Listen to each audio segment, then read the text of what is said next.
नमस्कार, मैं रीमा प्रसाद। इस वक्त आप देख रहे हैं देश का number 1 news channel news 18 India. तो आप इस वक्त देख रहे हैं न्यूज चैनल और सबसे सटीक और भरोसेमंद खबरों के लिए देश ने एक बार फिर न्यूज 18 इंडिया पर भरोसा किया है। इंडिया टीवी और आज तक को पीछे छोड़ते हुए न्यूज 18 इंडिया लगातार देश का नंबर 1 चैनल बना हुआ है।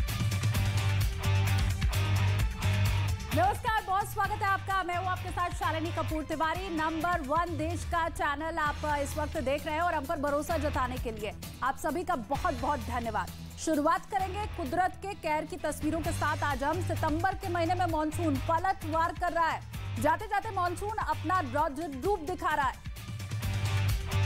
नमस्कार, देश का नंबर 1 न्यूज चैनल देख रहे हैं आप और मॉनसून किस तरीके से पलटवार कर रहा है, ये तमाम तस्वीरें हम आपको दिखाएंगे। लेकिन देश का नंबर 1 न्यूज चैनल आप देख रहे हैं और मॉनसून के पलटवार की सबसे हैरान करने वाली तस्वीरें सामने आई हैं। और आपको बता दें कि राजधानी बेंगलुरु से हैरान करने वाली तस्वीरें आई हैं, जहां पर रात भर की बारिश में सड़कें दरिया बन गई हैं और सैलाब लोगों के घर के अंदर घुस आया है।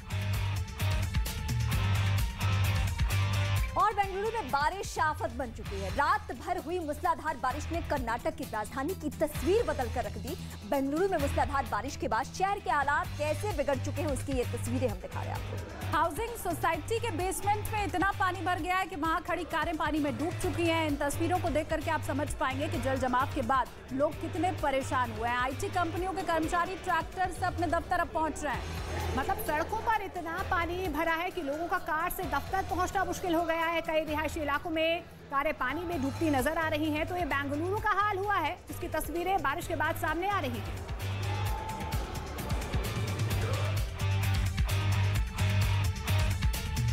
बेंगलुरु में भारी बारिश और पानी भरने की वजह से लोगों को, खासकर उन लोगों को जिन्हें सुबह अपने ऑफिस जाना होता है, उनकी समस्याएं बहुत बढ़ गई है। कर्नाटक की राजधानी बेंगलुरु वैसे तो दुनिया के बेहतरीन शहरों में शामिल है, लेकिन इस शहर का हाल फिलहाल बेहाल है।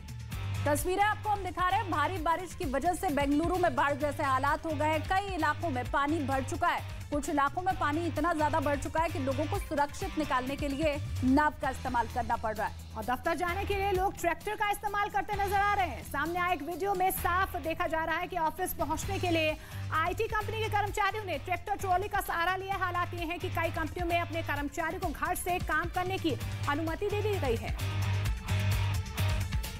पिछले कुछ दिनों से भारी बारिश हो रही है और आईटी सिटी बेंगलुरु जो है पूरी तरीके से पानी में डूबा हुआ है।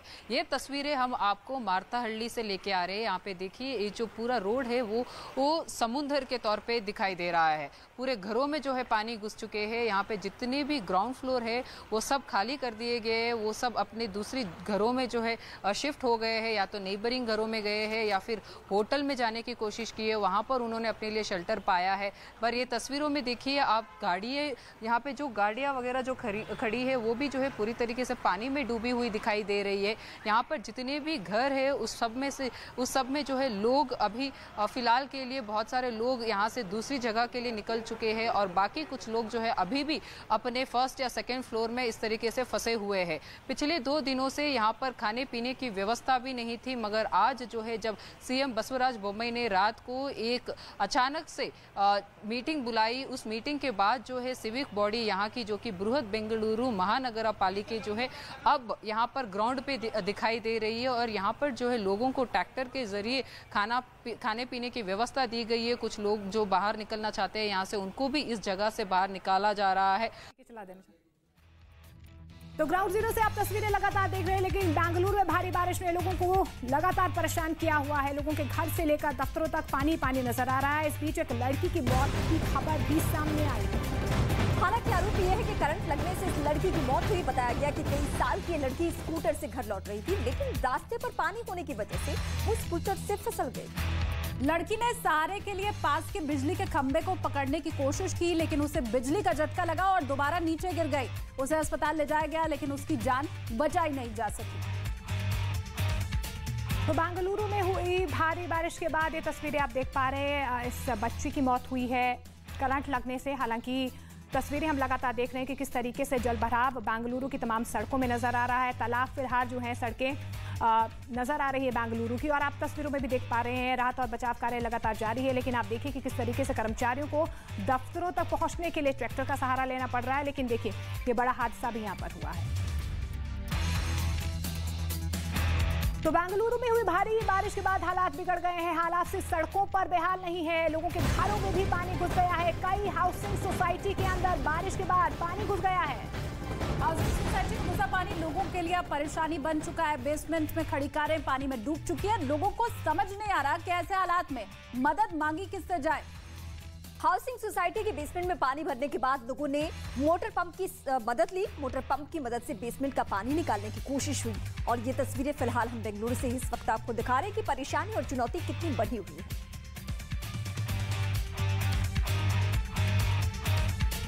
बेंगलुरु शहर में भारी बारिश के बाद से हालात बेहद खराब हो चुके हैं। पूरे शहर में जगह जगह पानी भर चुका है, सड़कें पानी में डूबी हुई है। पानी की वजह से सड़कों पर लंबा ट्रैफिक जाम लग चुका है। सैकड़ों गाड़ियां घंटों से ट्रैफिक में फंसी गई। मौसम विभाग के मुताबिक राज्य में बारिश का ऐसा दौर अभी 9 सितंबर तक आगे जारी रह सकता है। हालांकि बेंगलुरु में तेज बारिश से कई इलाकों में जबरदस्त पानी भर गया है और बारिश और जल भराव की तस्वीरें तो हम लगातार देख ही रहे हैं। इनकी वजह से लोगों को काफी मुश्किलों का सामना करना पड़ रहा है। लोगों का घरों से निकलना मुश्किल हो गया है। सड़क पर चलने में परेशानी आने लगी है लोगों को।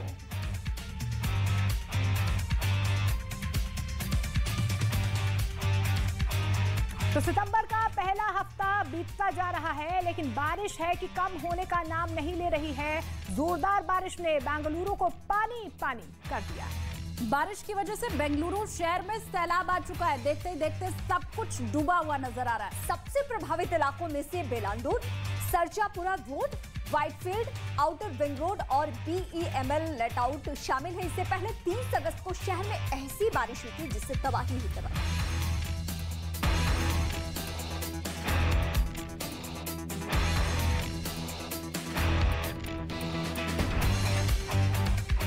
बेंगलुरु में पिछले कई दिनों से हो रही भारी बारिश की वजह से बाढ़ जैसे हालात बन गए।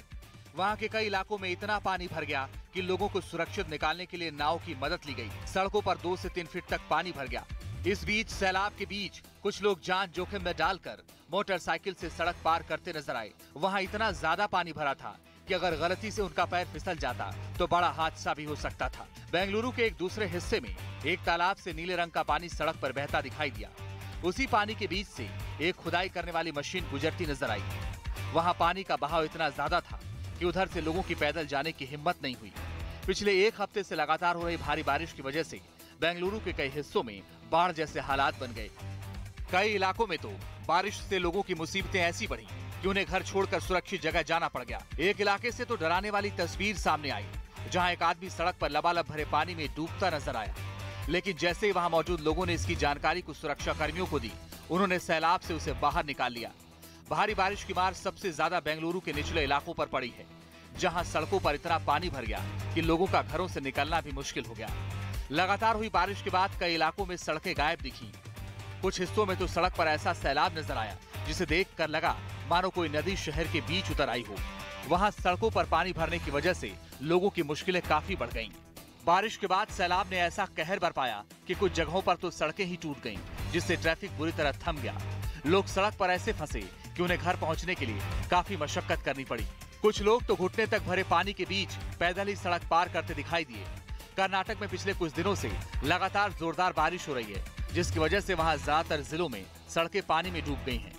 यही नहीं, लोगों के घरों के बाहर भी इतना पानी भर गया है कि वो घरों में कैद होने को मजबूर हो गए हैं। लेकिन बारिश का कहर अभी थमने वाला नहीं है, क्योंकि मौसम विभाग ने 17 जिलों के लिए येलो अलर्ट जारी किया है।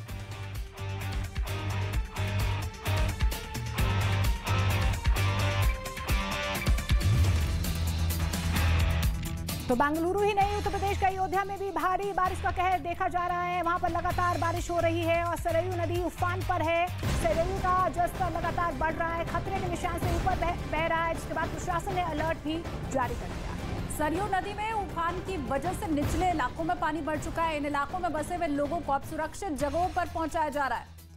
सरयू नदी में उफान के बाद आसपास के गांव में बाढ़ का खतरा बेहद मंडराने लगा है। लगातार भारी बारिश की वजह से जनजीवन बेहाल है। बताया तो ये जा रहा है कि नेपाल से छोड़े गए पानी की वजह से यूपी में कई नदियां उफान पर हैं।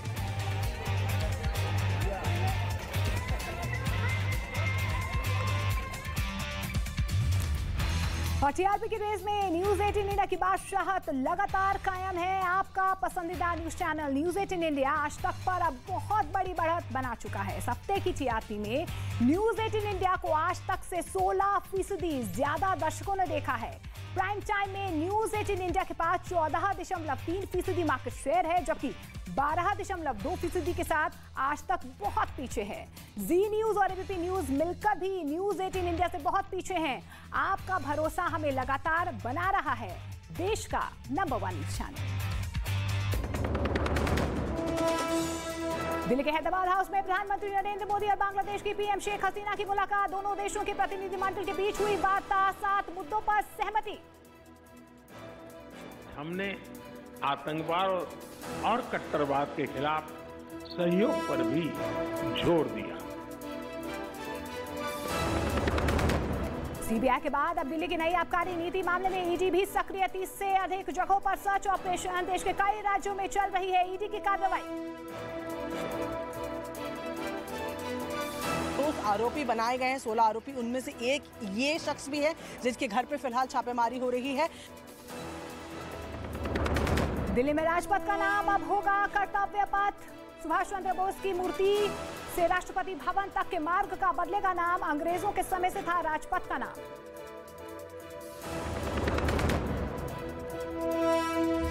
ये नया इंडिया, नए नजरिए का इंडिया, जहां लोगों का नंबर 1 भरोसा बनता है वो, जो उनके मुद्दे उनकी आवाज निडर होकर उठाता है। लोगों की नंबर 1 पसंद बनता है वो, जो सिर्फ रफ्तार नहीं जिम्मेदारी पर भी विश्वास रखता है। देश का नंबर 1 न्यूज चैनल बनता है वो, जो देश हित और जनहित दोनों को सर्वोपरि समझता है। न्यूज 18 इंडिया, नए इंडिया का नया नंबर 1 न्यूज चैनल। देखा सारे मैनेजमेंट भाग गया। हालांकि गनीमत ये रही कि इतने बड़े हादसे में किसी की जान नहीं गई, लेकिन कई लोगों को काफी चोट आई, जिन्हें अस्पताल में भर्ती करवाया गया। बताया गया कि यह हादसा मोहाली के दशहरा मैदान में हुआ। घटना का वीडियो सामने आने के बाद जिला प्रशासन ने जांच का आदेश दिया। उधर टाटा सन्स के पूर्व चेयरमैन साइरस मिस्त्री के लिए सीट बेल्ट न लगाना जानलेवा साबित हुआ, क्योंकि शुरुआती जांच के बाद पुलिस का मानना है कि हादसे के समय साइरस मिस्त्री ने सीट बेल्ट नहीं लगाई थी, जिसकी वजह से पीछे लगे एयरबैग खुल ही नहीं सके। और नतीजा ये हुआ कि साइरस मिस्त्री और पीछे बैठे उनके एक और दोस्त की जान चली गई। हादसे के बाद कार का एक वीडियो भी सामने आया, जिसमें कार के आगे के दोनों एयरबैग खुले नजर आए और पीछे के नहीं। पुलिस का मानना है कि इसी वजह से आगे बैठे दोनों लोग गंभीर रूप से जख्मी तो हुए, लेकिन उनकी जान बच गई, जबकि पीछे बैठे दोनों लोगों के लिए सीट बेल्ट न लगाना जानलेवा साबित हुआ। एयरबैग तभी एक्टिव होते हैं जब इंसान गाड़ी के अंदर सीट बेल्ट लगाता है। साइरस मिस्त्री जिस कार में सवार थे वो कोई मामूली कार नहीं, बल्कि मर्सिडीज कार थी। और इस कार को 5 स्टार रेटिंग मिली थी, क्योंकि माना जाता है कि इस कार में सुरक्षा के इंतजाम बेहतरीन है। साइरस मिस्त्री ऐसी ही कार में सवार थे और उनके साथ उनके 3 दोस्त भी कार में मौजूद थे। जानकारी मिली है कि कार एक महिला चला रही थी और गाड़ी की स्पीड 100 किलोमीटर प्रति घंटा से ज्यादा थी। कहा जा रहा है कि एक दूसरी गाड़ी को ओवरटेक करने के चक्कर में गाड़ी पुल के किनारे के एक हिस्से से जा टकराई। कोई भी गाड़ी 100 किलोमीटर की रफ्तार से चलेगी और अचानक एक वो सीमेंट के कंक्रीट से टकराएगी तो उसका इम्पैक्ट कितना बड़ा होगा। यानी तेज रफ्तार ने हादसे की नींव रखी और रही सही कसर सीट बेल्ट न लगाकर पूरी हो गई, जिसका नतीजा ये हुआ कि कार में सवार 4 लोगों में 2 की मौके पर ही मौत हो गई। शुरुआती जांच में पता चला कि साइरस मिस्त्री एक 2 लेन रोड से गुजर रहे थे। वहां की रोड एकदम ठीक थी। हादसे से ठीक पहले आए वीडियो में भी ये बात साफ साफ नजर आ रही है। लेकिन अच्छी रोड भी तभी काम आती है जब स्पीड पर कंट्रोल हो, लेकिन गाड़ी के ड्राइवर ने वो कंट्रोल नहीं रखा। साइरस मिस्त्री की मौत एक और सबक सिखाती है, और वो ये कि गाड़ी में आगे बैठो या पीछे, सीट बेल्ट जरूर लगाओ, वरना वही हाल होगा जो इस दुर्घटना के इस डेमो वीडियो में पीछे बैठे लोगों का हो रहा है। क्योंकि जैसे ही गाड़ी किसी चीज से टकराई, आगे बैठे लोग तो बच गए, लेकिन पीछे बैठे लोग उछल कर आगे गिर पड़े। जानकार बताते हैं कि साइरस मिस्त्री के साथ भी कुछ ऐसा ही होने की आशंका है। तो क्या उन्होंने सीट बेल्ट पहनी होती तो बचने की आशंका काफी ज्यादा थी? हाँ, उनकी बचने की आशंका ज्यादा हो जाती है। हो सकता है कि बहुत जल्दी एयरबैग खुल जाता था। इस हादसे के बाद पुलिस को FSL, RTO और कार की मेंटेनेंस रिपोर्ट का इंतजार है, लेकिन शुरुआती जांच के आधार पर पुलिस का यही तर्क है कि सीट बेल्ट नहीं लगाना ही सबसे खतरनाक साबित हुआ। बिहार में कई इलाकों में जोरदार बारिश ने लोगों का जीना मुहाल करके रख दिया। कई जिले बाढ़ की मार झेलने के लिए मजबूर नजर आए, लेकिन रोहतास से एक ऐसी खबर सामने आई जिसने लोगों को खौफ से भर दिया। वहां मूसलाधार बारिश की वजह से झरने में नहाने गए कुछ लोग पानी की तेज धार में फंस गए और उनके सामने लहरों में बह जाने का खतरा मंडराने लगा। हालांकि घटना की जानकारी मिलने के बाद मौके पर प्रशासन की टीम पहुंच गई और वहां मौजूद लोगों की मदद से सैलाब में फंसे लोगों का रेस्क्यू कर उन्हें सुरक्षित बाहर निकाल लिया। इस रेस्क्यू ऑपरेशन का जो वीडियो सामने आया उसमें एक आदमी पानी के तेज बहाव के बीच रस्सी पकड़कर आगे बढ़ता दिखाई दिया, लेकिन पानी की रफ्तार इतनी तेज थी कि उस आदमी का संतुलन बिगड़ गया और वो सैलाब में बहने लगा। हालांकि उसने रस्सी नहीं छोड़ी और पानी के तेज बहाव के बीच धीरे धीरे आगे बढ़ता रहा। काफी मशक्कत के बाद वो आदमी बहते सैलाब से बाहर निकल आया, जिसे वहां मौजूद एक आदमी ने पकड़कर खींच लिया। इस तरह वहां फंसे 6 लोगों को एक एक करके बाहर निकाल लिया गया। उधर कर्नाटक के कई हिस्सों में हुई जोरदार बारिश के बाद लोगों की मुश्किलें बढ़ गईं। कुछ जगहों पर तो सड़कें तालाब में तब्दील दिखी, लेकिन राजधानी बेंगलुरु में हालात काफी खराब दिखाई दिए।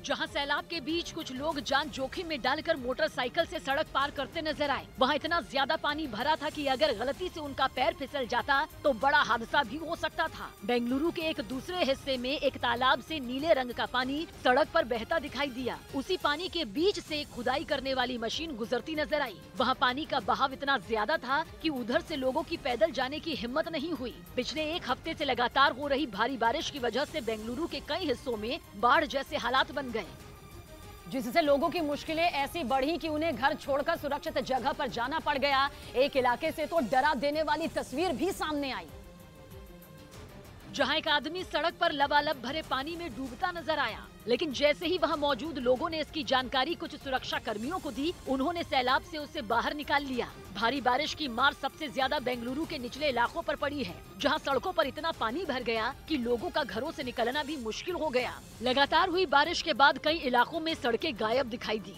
कुछ हिस्सों में तो सड़क पर ऐसा सैलाब नजर आया जिसे देखकर लगा मानो कोई नदी शहर के बीच उतर आई हो। वहाँ सड़कों पर पानी भरने की वजह से लोगों की मुश्किलें काफी बढ़ गयी और उन्हें कई घंटे भीषण जाम में फंसना पड़ गया। बारिश के बाद सैलाब ने ऐसा कहर बरपाया कि कुछ जगहों पर तो सड़कें ही टूट गईं, जिससे ट्रैफिक बुरी तरह थम गया। लोग सड़क पर ऐसे फंसे कि उन्हें घर पहुंचने के लिए काफी मशक्कत करनी पड़ी। कुछ लोग तो घुटने तक भरे पानी।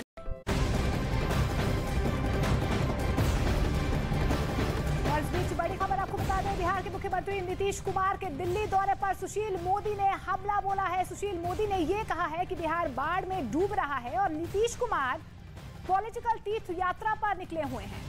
तो बड़ी खबर आपको बता दें, नीतीश कुमार दिल्ली पहुंचे, राहुल गांधी से उन्होंने मुलाकात की और इस बीच सुशील मोदी ने उन पर बात किया है कि बिहार बाढ़ में डूब रहा है और मुख्यमंत्री पॉलिटिकल तीर्थ यात्रा पर निकले हैं। इसको पॉलिटिकल टूरिज्म कह सकते हैं, राजनीतिक पर्यटन पर।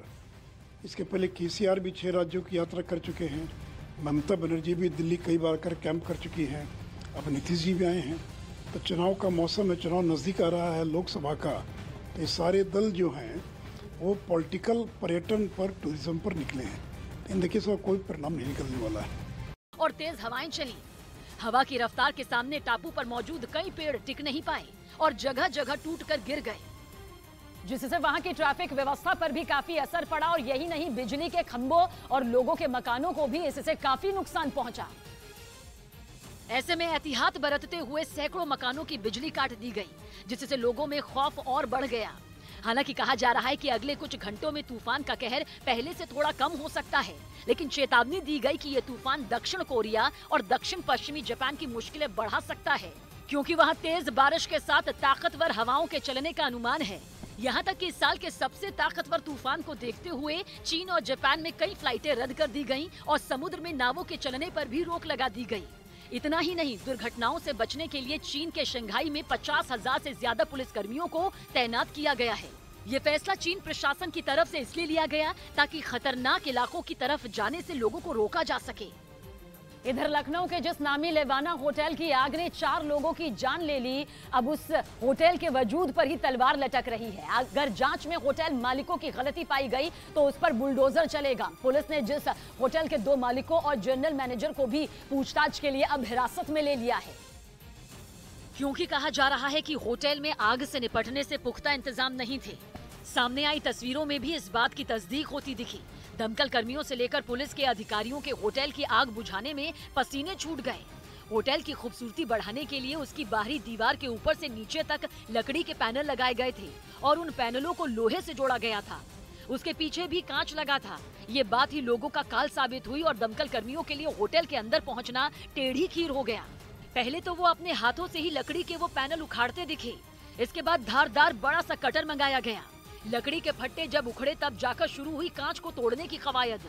होटल की एक तरफ तो दमकल कर्मियों का भरा पूरा ग्रुप मिलकर कांच तोड़ने में लगा दिखा। इसके बाद दमकल कर्मी हथौड़ा चलाते नजर आए। लेकिन ये सब होते होते इतनी देर हो गई कि लेवाना होटल में ठहरे कुछ लोगों की सांसें ही थम गई। बताया गया कि रेस्क्यू ऑपरेशन पूरा होने में लगभग 6.5 घंटे लग गए, क्योंकि पहले तो होटल के अंदर पहुंचने का रास्ता बनाने में ही दमकल कर्मियों की कमर टूट गई और जब लकड़ी के पैनल, फिर लोहा और फिर कांच टूटा तो भी धुएं का ऐसा गुब्बार बाहर निकला कि फायर फाइटरों के लिए अंदर घुसना नामुमकिन हो गया। धुआं इतना था कि उनके लिए ऑक्सीजन सिलेंडर और मास्क मंगाने पड़े। और तो और होटल के पिछले हिस्से की आग को बुझाने के लिए बुलडोजर ही बुलाना पड़ गया, क्योंकि वहाँ से होटल के अंदर घुसने का कोई रास्ता ही नहीं था। इससे पहले बुलडोजर ने दीवार तोड़ी, फिर दमकल कर्मियों ने आग पर पानी की बौछार की। लेकिन अब पूरे के पूरे लेवाना होटल पर ही बुलडोजर चल सकता है, क्योंकि बताया जा रहा है कि होटल का नक्शा पास हुए बिना ही वो लखनऊ के पॉश इलाके में धड़ल्ले से चलाया जा रहा था। और होटल को 26 मई को ही जोनल अधिकारी ने नोटिस भी जारी किया था, लेकिन होटल की तरफ से कोई जवाब नहीं दिया गया। इसके बाद 28 अगस्त को दोबारा होटल को नोटिस भेजा गया, लेकिन इस बार भी होटल ने कोई जवाब नहीं दिया। इसी वजह से लखनऊ के कमिश्नर ने अपने आदेश में होटल को गिराने का ऑर्डर दे दिया। बल्कि खुद होटल में ठहरे लोगों ने भी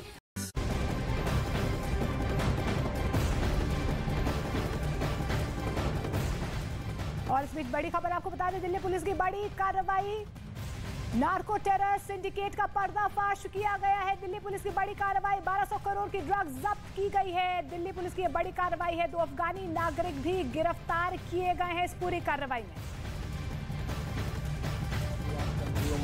उस पर हमारा इमीडिएट स्कैनर नहीं रहता।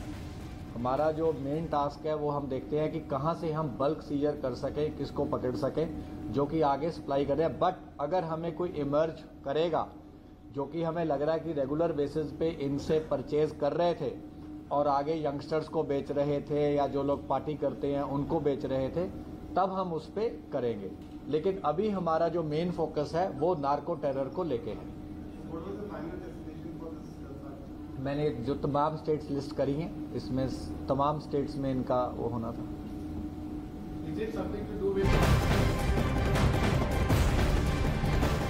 इमारतों के फायर सिस्टम की जांच करने के ऑर्डर दे दिए। इसके बाद सभी जिलों में फायर डिपार्टमेंट की तरफ से चेकिंग अभियान शुरू हो गया। उधर उत्तर प्रदेश के बुलंदशहर में गौ तस्करों पर शिकंजा कसने के लिए कई थानों की पुलिस ने बेहद फिल्मी स्टाइल में ऑपरेशन को अंजाम दिया। बताया गया कि बजरंग दल और हिंदू जागरण मंच ने पुलिस को गौ तस्करी की सूचना दी, जिसके बाद पुलिस ने 20 किलोमीटर से भी ज्यादा दूर तक गायों से भरे एक ट्रक का पीछा किया और उसके ड्राइवर को धर दबोचा। जिसकी सामने आई तस्वीरों में पुलिस की गाड़ी गायों से भरे ट्रक के पीछे एकदम फुल स्पीड में दौड़ती दिखी। वो ट्रक को ओवरटेक करने की कोशिश में थी, लेकिन पुलिस को देखकर ट्रक ड्राइवर ने रफ्तार और बढ़ा ली। मगर ट्रक ड्राइवर भी कब तक पुलिस से भागता, वो उसके हत्थे चढ़ ही गया और जैसे ही ट्रक रुका पुलिस कर्मियों की टोली उस पर टूट पड़ी। ट्रक में गायों को ऐसे ठूंस कर रखा गया था मानो उनमें जान ही ना हो। कई गायों की हालत बेहद खराब दिखी। इसके बाद सभी गायों को गौशाला के हवाले कर दिया गया। सूचना ये थी कि गोवंशी में भरकर और मेवात जाएंगे, जो मेवात हरियाणा में, वहाँ पे गोकसी होगी। बताया गया कि करीब 1.5 दर्जन ये गायें पंजाब से लाई जा रही थी, लेकिन सूचना मिलते ही गाजियाबाद से ही ट्रक का पीछा शुरू हो गया और एक तस्कर गिरफ्तार भी हो गया। इस बीच चीन के धोखा देने के बाद भारत अब नेपाल के सेती नदी पर बनने वाले 2 हाइड्रो पावर प्रोजेक्ट को पूरा करेगा। इन दोनों प्रोजेक्ट को चीन ने करीब 9 सालों तक लटकाए रखा था और आखिरकार 2018 में अपने हाथ खींच लिए थे, क्योंकि चीन इन प्रोजेक्ट के पूरा होने के बाद मनमानी दर पर नेपाल में बिजली बेचने के लिए अड़ गया था, जिसके लिए नेपाल तैयार नहीं हुआ और इसी वजह से चीन की कंपनियों ने आखिरी वक्त में धोखा दे दिया, जिसके बाद से ही नेपाल अपने इन प्रोजेक्ट को पूरा करने की कोशिश में था। क्योंकि बिजली की भारी कमी से जूझ रहे नेपाल को इन प्रोजेक्ट से काफी उम्मीदें थी। ऐसे वक्त में भारत उसके लिए तारणहार बना। नेपाल ने हाल ही में वेस्ट सेती पावर प्रोजेक्ट और सेती नदी SR6 प्रोजेक्ट को विकसित करने के लिए भारत के साथ समझौता किया, जिसके तहत इन दोनों प्रोजेक्ट के जरिए 1200 मेगावाट बिजली के उत्पादन का लक्ष्य रखा गया है। खबर है कि इन दोनों प्रोजेक्ट को पूरा करने में $2.4 बिलियन मतलब भारतीय रुपयों में 19,000 करोड़ से ज्यादा का खर्च आएगा। और नेपाल में इस फैसले को शेर बहादुर देउबा के पीएम बनने के बाद भारत के साथ खराब संबंधों को सुधारने की कोशिश के तौर पर देखा जा रहा है, क्योंकि नेपाल में पिछली सरकार पर कई बार भारत के विरोध में जाकर चीन का साथ देने के आरोप लगे थे।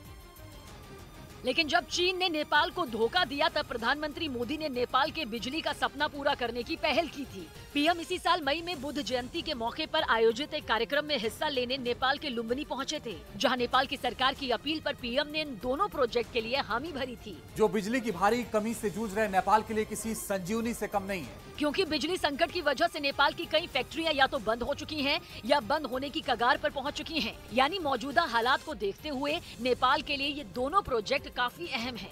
पंजाब के मोहाली से हैरान करने वाला एक वीडियो सामने आया, जिसमें एक झूला काफी ऊंचाई से जमीन पर गिरता दिखाई दिया। जिस वक्त यह हादसा हुआ, झूले में 18 से ज्यादा लोग बैठे हुए थे, लेकिन तभी झूला ऊंचाई से नीचे जमीन पर गिर गया।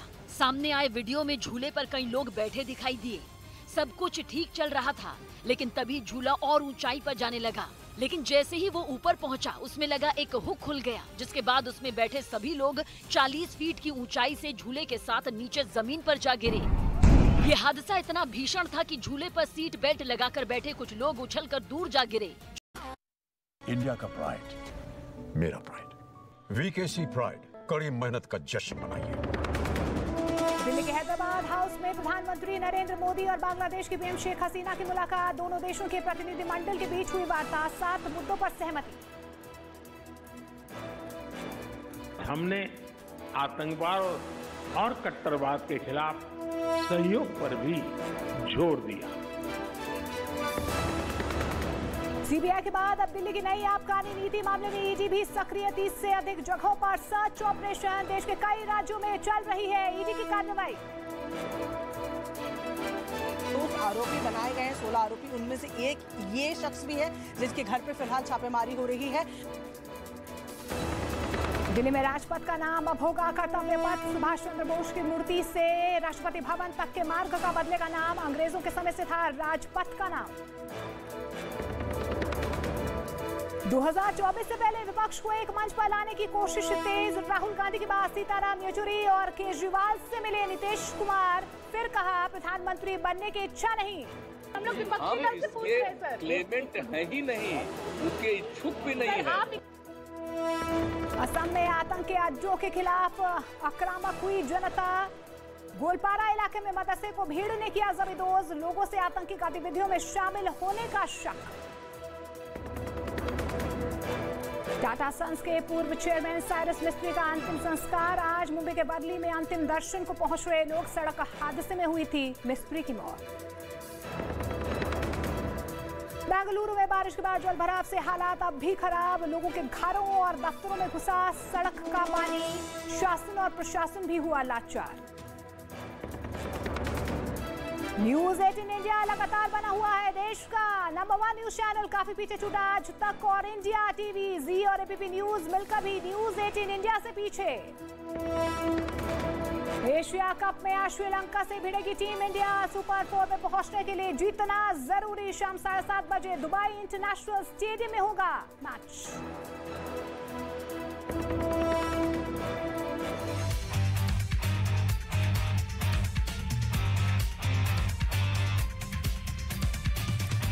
नमस्कार, आप देख रहे हैं देश का number 1 news channel news 18 India. और न्यूज 18 इंडिया की बादशाहत लगातार कायम है। टीआरपी की रेस में इंडिया टीवी और आज तक काफी पीछे छूट गए हैं।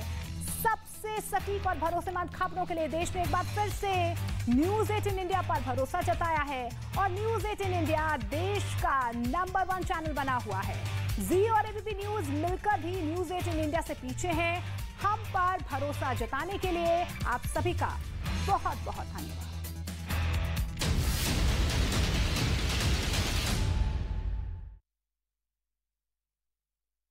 अब आपको दिखाते हैं देश और दुनिया की 20 बड़ी खबरें। दिल्ली के हैदराबाद हाउस में प्रधानमंत्री नरेंद्र मोदी और बांग्लादेश की पीएम शेख हसीना की मुलाकात हुई है। इस दौरान दोनों देशों के प्रतिनिधिमंडल के बीच कई मुद्दों पर वार्ता हुई और 7 मुद्दों पर सहमति बनी। इसके बाद पीएम मोदी और शेख हसीना ने साझा प्रेस कॉन्फ्रेंस की है। प्रधानमंत्री नरेंद्र मोदी ने कहा, दोनों देशों ने कुशियारा नदी से जल बंटवारे पर एक महत्वपूर्ण समझौते पर हस्ताक्षर किए हैं। साथ ही उन्होंने ये भी कहा कि दोनों देशों के बीच द्विपक्षीय व्यापार तेजी से बढ़ रहा है।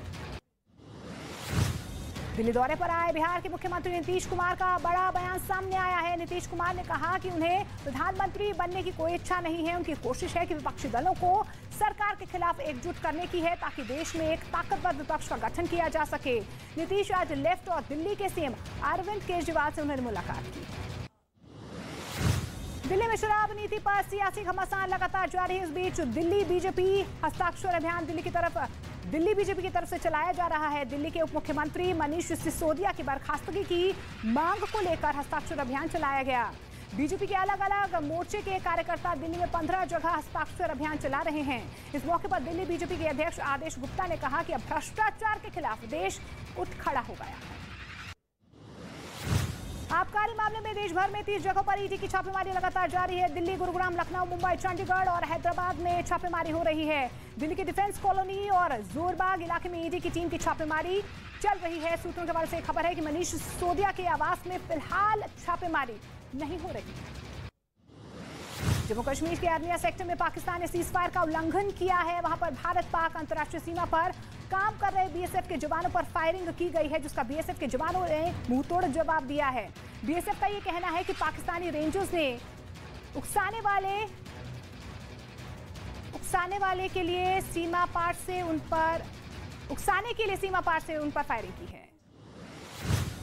असम के गोलपारा में स्थानीय लोगों ने एक मदरसे को तोड़ दिया है। स्थानीय लोगों का ये आरोप है कि इस मदरसे से आतंकी गतिविधियों को बढ़ावा दिया जा रहा था। फिलहाल पुलिस ने इस मामले में 2 लोगों को हिरासत में ले लिया है। वहीं दूसरी तरफ मदरसा तोड़े जाने की घटना से जमीयत उलेमाए हिंद ने नाराजगी जाहिर की है। सोनाली के गुरुग्राम वाले फ्लैट की जांच के बाद गोवा पुलिस नोएडा पहुंची है, जहां पर सेक्टर 52 में स्थित सोनाली के फ्लैट की जांच की गई है। इस दौरान गोवा पुलिस के साथ उत्तर प्रदेश की पुलिस भी मौजूद रही। सोनाली हत्याकांड में गोवा पुलिस लगातार जांच में जुटी हुई है। पुलिस ने सोनाली के गुरुग्राम वाले फ्लैट में भी कई जरूरी सामान बरामद किए हैं। वहीं गोवा के निचली अदालत में दोनों आरोपियों को पेश किया गया। 2 दिनों की पुलिस कस्टडी में दोनों आरोपियों को भेजा गया है। सोनाली फोगाट की बेटी यशोधरा ने प्रधानमंत्री नरेंद्र मोदी और हरियाणा के मुख्यमंत्री को ट्वीट कर सोनाली हत्याकांड में सीबीआई जांच की मांग की है। यशोधरा ने ट्वीट में कहा है कि वो गोवा पुलिस की जांच से संतुष्ट नहीं है, इसलिए सोनाली का केस सीबीआई को सौंप दिया जाए। सोनाली का परिवार लगातार सीबीआई जांच की मांग कर रहा है। दिल्ली पुलिस की महिला सब इंस्पेक्टर पर बुजुर्ग ससुर की पिटाई करने का आरोप लगा है। मामला लक्ष्मीनगर इलाके का बताया जा रहा है। यहाँ पर महिला सब इंस्पेक्टर स्थानीय पुलिस स्टेशन में वर्दी वाली बहू ने अपनी मां के साथ मिलकर ससुर की पिटाई की। पूरी वारदात सीसीटीवी कैमरे में रिकॉर्ड हो गई है, जिसका वीडियो सोशल मीडिया पर वायरल हो रहा है। डीसीपी के आदेश के बाद आरोपी एसआई के खिलाफ पुलिस ने केस दर्ज कर लिया है। उत्तर प्रदेश के जौनपुर में जमीन विवाद में बुजुर्ग महिला की जमकर पिटाई की गई है। महिला को उसके घर वालों ने ही लात घूंसों से पीटा है। पिटाई का वीडियो वायरल होने के बाद पुलिस ने मामले की जांच की और आरोपियों को गिरफ्तार कर लिया गया है। दरअसल ये मामला घरेलू जमीन विवाद का बताया जा रहा है। घटना लाइन बाजार थाना क्षेत्र के मीरपुर की बताई जा रही है। उत्तर प्रदेश के अलीगढ़ में भी सड़क पर पति और पत्नी के बीच जमकर हंगामा हुआ है। हालांकि मौके पर पुलिस ने पहुंचकर मामले को शांत करवाने की कोशिश की, लेकिन महिला इतने गुस्से में थी कि उसने किसी की नहीं सुनी और पति से जमकर मारपीट कर दी। बताया जा रहा है कि दोनों के बीच किसी विवाद को लेकर महिला थाने में केस चल रहा है। राजस्थान के चूरू में एक दुकानदार के साथ मारपीट का वीडियो सोशल मीडिया पर वायरल हो रहा है। वीडियो में 3 लड़के कुर्सी और रॉड से दुकानदार पर हमला करते नजर आ रहे हैं। वहां पर मौजूद लोगों ने बीच बचाव किया है। मारपीट के दौरान दुकानदार घायल हो गया। पीड़ित ने कोतवाली थाने में आरोपियों के खिलाफ शिकायत दर्ज करवाई है। पीड़ित के मुताबिक सिगरेट देने से मना करने पर आरोपियों ने पिटाई की। मुंबई के गोरेगांव इलाके में एटीएम कैश वैन को लेकर ड्राइवर फरार हो गया। बताया जा रहा है कि वैन में करीब 3 करोड़ रुपए रखे गए थे, जिसे शहर के अलग अलग एटीएम में कैश भरने के लिए ले जाया जा रहा था। इस दौरान आरोपी वैन लेकर फरार हो गया। पुलिस ने केस दर्ज कर मामले की जांच शुरू कर दी है। फिलहाल कैश वैन ड्राइवर का कोई सुराग नहीं मिल पाया है। दिल्ली से सटे गाजियाबाद से खौफनाक तस्वीर सामने आई है। यहाँ पर एक सोसाइटी में एक डॉग ने मासूम बच्चे को काट लिया। हैरानी की बात यह है कि दौरान कुत्ते के मालकिन वहां पर खड़ी रही। मासूम के परिजनों ने थाने में महिला के खिलाफ एफआईआर दर्ज करवा दी। कर्नाटक के कई हिस्सों में हुई जोरदार बारिश के बाद लोगों की मुश्किलें बढ़ गई हैं। जोरदार बारिश ने बेंगलुरु को पानी पानी कर दिया है। बारिश की वजह से बेंगलुरु शहर में सैलाब आ गया है। सड़कें तालाब बन गई है। यहाँ तक कि घरों की बेसमेंट में भी पानी भर गया है। बारिश और जलभराव की वजह से लोगों को काफी मुश्किलों का सामना करना पड़ रहा है। कर्नाटक के हुबली में आसमानी आफत से लोगों की मुश्किलें बढ़ती हुई नजर आ रही। लगातार हो रही बारिश से कई जगहों पर पानी भर गया है। कल शाम बारिश की वजह से कई गणेश पंडालों में भी पानी घुस गया। कई इलाकों में जलभराव से लोग परेशान हैं और उनका जनजीवन अस्त व्यस्त हो चुका है। पश्चिम बंगाल के जलपाईगुड़ी से एक हैरान करने वाला वीडियो सामने आया है। यहाँ पर सेना छावनी अस्पताल में 2 हाथी घुस गए। इस दौरान अस्पताल में भर्ती मरीज खौफ में आ गए। बताया गया है कि हाथियों ने कुछ कमरों की दीवारों के साथ ही कुछ फर्नीचर को भी क्षतिग्रस्त कर दिया है। 2 दिन पुराना ये वीडियो अब सोशल मीडिया पर वायरल हो रहा है। मुंबई में फिल्म अभिनेत्री काजोल ने लालबाग के राजा के दर्शन किए हैं। इस दौरान उन्हें देखने के लिए लोगों की भीड़ उमड़ी, जिसकी वजह से पुलिसकर्मियों को खासी मशक्कत करनी पड़ी। खुद को फैंस से घिरा देख काजोल भी बेहद खुश नजर आई। हालांकि इस दौरान भीड़ को नियंत्रित करने के लिए पुलिस को मोर्चा संभालना पड़ा। चीन से सिंचुआन प्रांत में आए भीषण भूकंप से 65 लोगों की मौत की खबर सामने आ रही है, जबकि कई इलाकों में भारी तबाही देखी जा रही है। कई मकान गिरने की भी खबर सामने आ रही है। भूकंप के बाद राहत और बचाव के काम में कई टीमों को लगा दिया गया है, जबकि भूकंप से प्रभावित लोगों की मदद के लिए भी लगातार बचाव दल की टीमें लगी हैं। अमेरिका के कैलिफोर्निया प्रांत के जंगलों में भीषण आग लग गई है। जंगल में चारों तरफ लगी आग से इतना भयंकर धुआं उठ रहा है कि आसमान ही ढक गया है। तेजी से बढ़ रही आग ने 700 एकड़ से ज्यादा जंगलों को अपनी चपेट में ले लिया है। धीरे धीरे बढ़ती आग ने जंगल को जलाकर राख कर दिया है, जिसकी वजह से हजारों लोग बेघर हो गए हैं।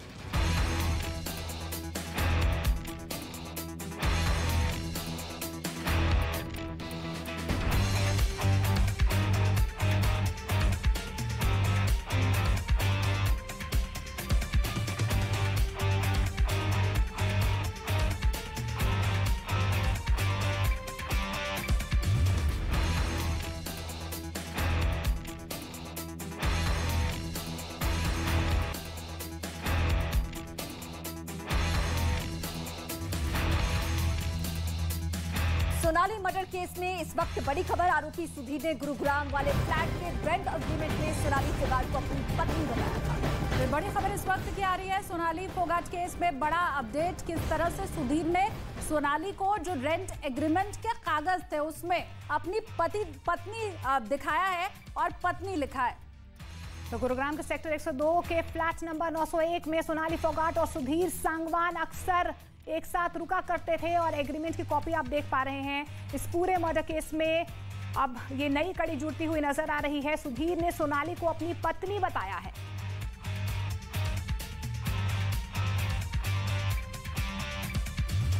और गुरुग्राम के इसी फ्लैट के रेंट अग्रीमेंट में सोनाली फोगाट को सुधीर सांगवान ने अपनी पत्नी लिखा था, जिसकी तस्वीरें और जो कागजात हैं उसकी डिटेल इस वक्त आपकी टीवी स्क्रीन पर।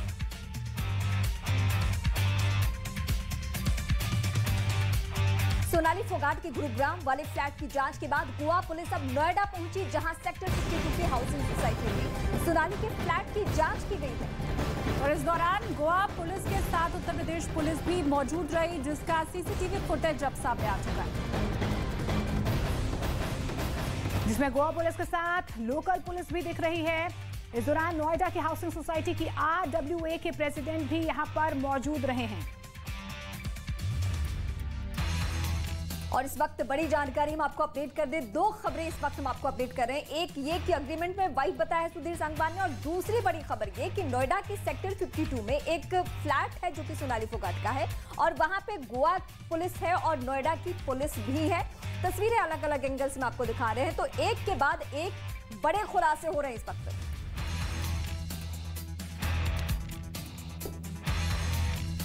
और इसी खबर पर ज्यादा जानकारी के लिए रश्मि मेरे सहयोगी हमारे साथ जुड़ रहे हैं। रश्मि, सबसे पहले जो रेंट एग्रीमेंट है उसमें क्या कुछ चीजें सामने आई है, क्योंकि एक नया मोड़ यहां पर नजर आ रहा है इस पूरे केस में।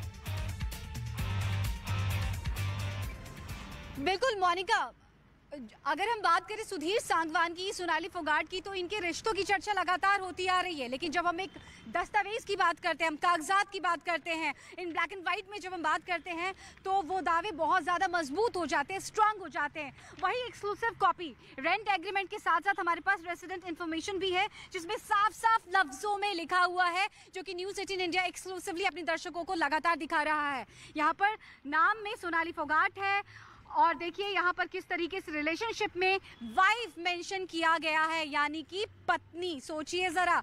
और अगर हम बात करते हैं सोनाली फोगाट की, तो उनके पति का देहांत 2015 में ही हो चुका है। और सुधीर सांगवान की बात करें तो वो पिछले 3 सालों से अपने बीवी बच्चों से दूर रह रहा है लगातार। रोहतक का रहने वाला है, लेकिन यहाँ पर जो तस्वीर भी हम आपको दिखा रहे हैं, यहाँ पर गुड़गांव ग्रीन्स की वो अपार्टमेंट, वो फ्लैट जो हम बता रहे हैं, ये टावर 4 और 901 फ्लैट नंबर। बड़ी बात ये है कि हम आपको तस्वीर भी दिखाएंगे जो एक्सक्लूसिव, जो हमारे कैमरे से जो चीज़ें कैद हो पाई हैं, कैप्चर हो पाई हैं। आप एंट्री पॉइंट पे भी देखें तो वहाँ पर सीसीटीवी है, एग्जिट पॉइंट पे भी 2 सीसीटीवी है, यानी कि कुल मिलाकर कर यहाँ पर 4 सीसीटीवी है। और बड़ी बात यह है कि पूरे कैंपस की बात करें, पूरे अपार्टमेंट की बात करें, तो हमने यहाँ पे सिक्योरिटी गार्ड से बात की तो उन्होंने बताया 87 सीसीटीवी फुटेज है, हो सकता है इससे ज़्यादा ही हो।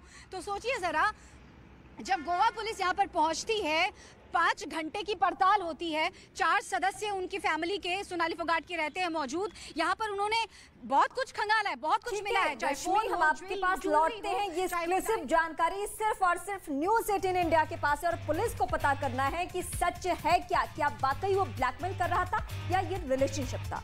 सोनाली फोगाट मौत केस में एक गुत्थी सुलझती नहीं है कि अगली गुत्थी उलझ जाती है और केस को और भी पेचीदा कर देती है।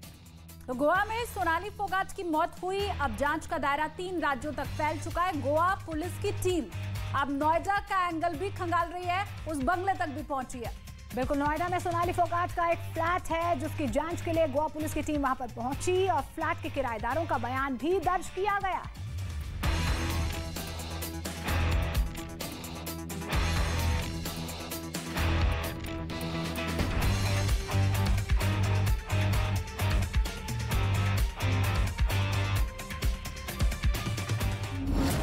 गोवा, गुरुग्राम और नोएडा तक तहकीकात।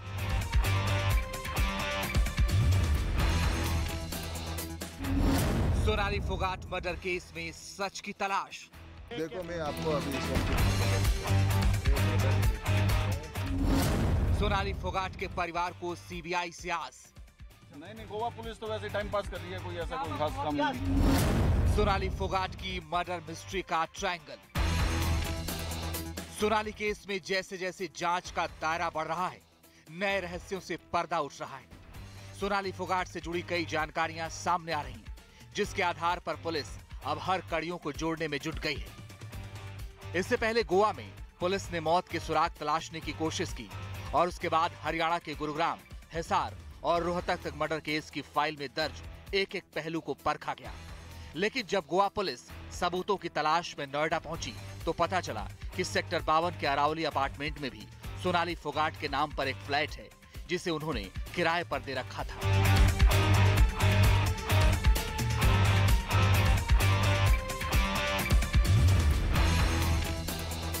जिस वक्त गोवा पुलिस नोएडा में सोनाली फोगाट के फ्लैट पर पहुंची, उसका सीसीटीवी वीडियो भी सामने आया, जिसमें गोवा पुलिस के अलावा लोकल थाने की फोर्स और अरावली अपार्टमेंट के आरडब्ल्यूए के प्रेसिडेंट भी दिखे। सोनाली फोगाट के सेक्टर 52 नोएडा के घर में पहुंचे और वहां जो किराएदार रह रहे थे उनसे पूछताछ की। जब पुलिस पूछताछ कर रही थी तो सोनाली के घर वाले भी वहां पर मौजूद थे। सोनाली फोगाट ने 3 साल पहले फ्लैट संख्या 122 से किराए पर दिया था, जिसके बारे में वहां रह रहे किराएदारों से पूछताछ की और फिर तफ्तीश के बाद गोवा पुलिस वापस गुरुग्राम लौट गई। वहीं सूत्रों से मिली जानकारी के मुताबिक नोएडा में जांच के दौरान पुलिस का जोर इस बात पर था कि सोनाली के फ्लैट का किराया कौन लेता था। फ्लैट को सोनाली ने खुद किराए पर लगाया था या किसी ब्रोकर के जरिए ये काम कराया था। आखिरी बार सोनाली फोगाट कब नोएडा के फ्लैट पर आई थी, किराया किसके अकाउंट में ट्रांसफर होता था, इसकी भी जानकारी मांगी गई है। इस बीच जांच में यह भी सामने आया है कि सोनाली नोएडा के अरावली अपार्टमेंट में 2013 से 2015 तक किराए पर रही थी, जिसके बाद देहरादून में उसे सीरियल में काम मिल गया था। उसके बाद उसने यह फ्लैट खरीद लिया और कुछ दिन यहाँ पर वह रही भी थी।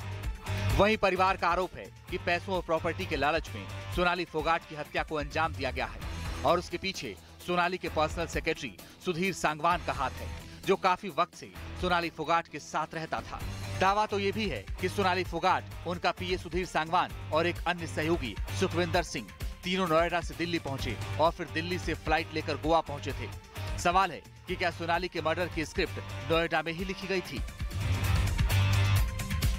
सोनाली हत्याकांड में गोवा पुलिस लगातार जांच में जुटी है। गोवा से हरियाणा और यूपी तक सोनाली केस के तार आपस में कनेक्ट हो रहे हैं। पुलिस ने सोनाली के गुरुग्राम वाले फ्लैट से भी कई जरूरी सामान बरामद किए हैं। हिसार और रोहतक में भी सबूत अब जुटाए जा रहे हैं। वहीं खबर ये भी मिल रही है कि सोनाली फोगाट सुधीर सांगवान के साथ नोएडा से दिल्ली पहुंची और फिर गोवा रवाना हुई, इसलिए गोवा पुलिस नोएडा में भी तफ्तीश में जुटी हुई है।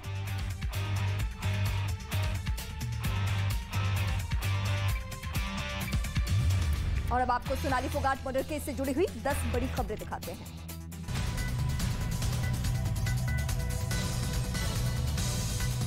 सोनाली फोगाट मर्डर केस में गोवा पुलिस ने आरोपी सुधीर सांगवान और सुखबीर को कोर्ट में पेश किया, जहां से दोनों आरोपी को 2 दिन की पुलिस रिमांड पर भेज दिया गया है। सोनाली फोगाट मर्डर केस में नोएडा पहुंची गोवा पुलिस। सेक्टर 52 में सोनाली के फ्लैट की जांच की दौरान यूपी पुलिस भी साथ मौजूद रही। नोएडा के सेक्टर 52 में सोनाली के फ्लैट में गोवा पुलिस की कार्रवाई का सीसीटीवी फुटेज सामने आया है, जिसमें गोवा पुलिस दिख रही है, साथ में पुलिस भी मौजूद रही। नोएडा में सोनाली के फ्लैट के किराएदारों से गोवा पुलिस ने पूछताछ की है। सेक्टर 52 के अरावली अपार्टमेंट में करीब 2.5 घंटे तक गोवा पुलिस ने जांच की। गोवा पुलिस ने सोनाली के गुरुग्राम वाले फ्लैट की भी जांच की है और वीडियो कॉल के जरिए सुधीर सांगवान से पूछताछ की, जिसके आधार पर जांच हुई। गोवा पुलिस ने गुरुग्राम में सोनाली के फ्लैट से पासपोर्ट और गहने बरामद किए। सोनाली मर्डर मिस्ट्री की कड़ी से कड़ी जोड़ने की कोशिश की जा रही है। गोवा पुलिस कर रही है कड़ी से कड़ी जोड़ने की कोशिश। गोवा पुलिस सोनाली के फ्लैट से मिले सामान को जांच के लिए गोवा ले जाने की कोशिश में जुटी, ताकि जल्द से जल्द हत्याकांड की गुत्थी सुलझ सके। सोनाली फोगाट की बेटी ने प्रधानमंत्री नरेंद्र मोदी और सीएम खट्टर के नाम ट्वीट किया है। सोनाली केस में सीबीआई जांच की मांग की जा रही है। गोवा पुलिस की जांच से संतुष्ट नहीं है परिवार। सोनाली के भाई ने सुधीर और सुखविंदर पर लगाए सबूत मिटाने के आरोप। सोनाली के मोबाइल से की गई छेड़छाड़, गोवा में सोनाली के कमरे से कई चीजें गायब होने का आरोप।